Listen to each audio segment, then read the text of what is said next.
New studies have shown executions in Saudi Arabia have risen 80% under MBS. There's a reason for MBS. Okay, look, this is a horrendous story.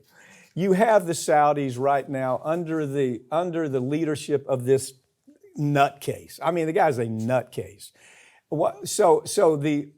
An increase of 80% of executions, but let's talk about what it's for. Big portion of that is for political dissent, okay? We know this. We know there's no question that same family was responsible for 9/11. That discussion's over. We know that. We know we gave them a free pass on that. We gave them a free pass on Khashoggi. We gave them a free pass time after they've just flippantly looked in our face and said, no, hell with you on the oil issue.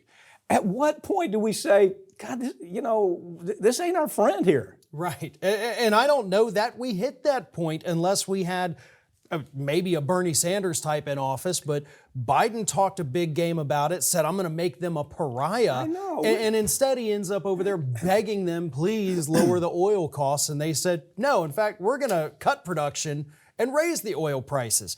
But they are murdering people for tweeting negative things about Saudi Arabia. They are murdering people for protesting that we think women should not be hidden from society. They're treating these people exactly as if it was somebody who went out and killed 10 people in the street for no reason. They don't see a difference in those two crimes. No. And the justification is insane because MBS has said, like, well, listen, back in the 80s, Osama bin Laden was considered just, a anti-government, protester, and then he turned out to be the world's worst terrorist. Well, you can't just preemptively murder people for tweeting because you think 30 years from now they're going to be the next bin Laden. Let me tell you the people they really hate, this family. They really hate the dissenters who ask the obvious question. How did your family, this Saudi family, get control of all of our oil? How is it that this Saudi family, totally unelected, there's been who put them in charge? You see, isn't that the obvious question? I've been over there, and when you ask that question, you say, well, I don't know. The response is, of course, they're terrified to talk to you, but the answer is, well, I don't know. Who the hell put them in charge? Those are the dissenters that are really getting their heads hacked off. And so that's come back around. People are asking that question now. The reason they participate with the terrorists as they do, because they're so worried about the population. They're worried about the population and the clerics turning against them. So they promote, they do it secretly. They hand out money secretly. We're handling those cases, as you know. Our law firm is handling all of those cases dealing with terrorism and their connection to the Saudis. And but when somebody asks the question, maybe somebody watching this can figure it out. Who in the hell said, yes, Mr. Whatever, you're in charge now. Your family's been in charge. The British and the Americans put them in that seat without there was no predicate for anything.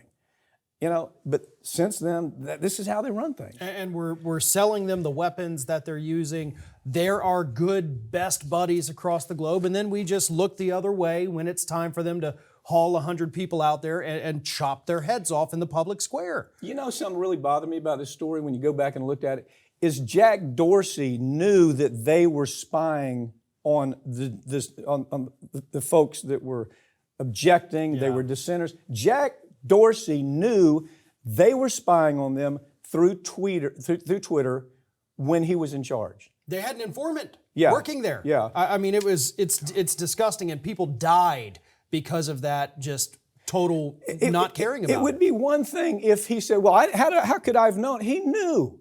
He knew that was a vehicle that they were targeting the dissenters. Twitter. While Jack Dorsey was involved. Sending them their location. I mean, truly evil stuff. Yeah. Moderna has decided not to raise the price of their COVID vaccine after Bernie Sanders threatened to haul the CEO in for a Senate hearing. Boy, this happened quick, right?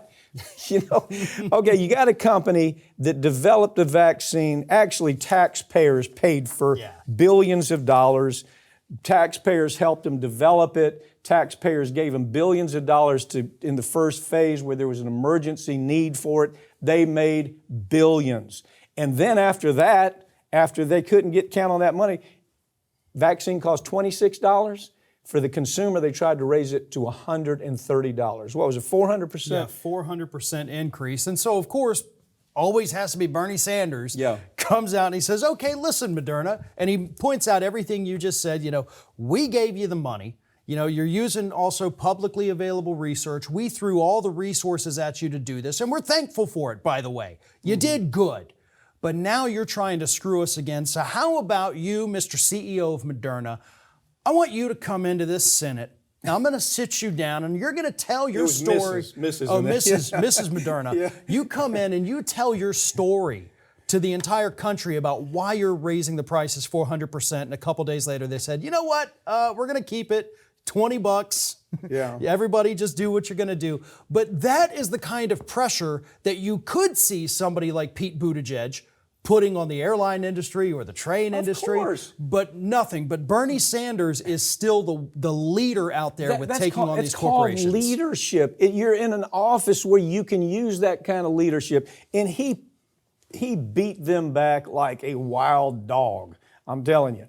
And so that's all that had to happen. No, Mrs. Moderna, you're not going to raise it from $26 to $130 because you've already made billions of dollars on the backs of taxpayers. They've already paid you a lot of money. I love that kind of leadership. It is. And Bernie wasn't threatening legislation against them. No. He wasn't threatening, price gouging charges. He just said, why don't you come tell everybody why you're doing this? And that was enough to scare them. Yeah.